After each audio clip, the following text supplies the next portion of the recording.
11:30 बज चुका है। अभी मैं जा रहा हूँ खाना खाने।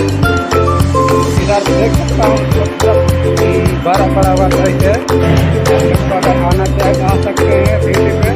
मेरा डिस्क्रिप्शन में नंबर दे दूँगा, उसमें कॉल करके आ सकते हैं।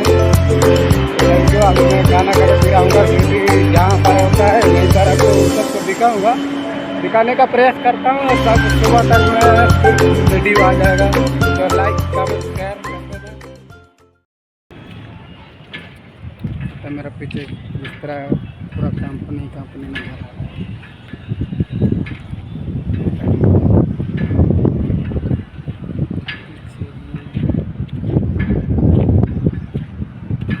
कंपनी नया बनाया सब पूरा जाड़ी। इधर कंपनी का रूम है ना वाला कंपनी बगान में लगाया है।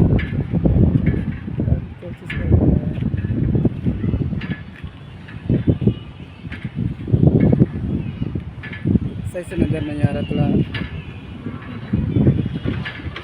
मौसम भी थोड़ा अच्छा दिखाई दे रहा है।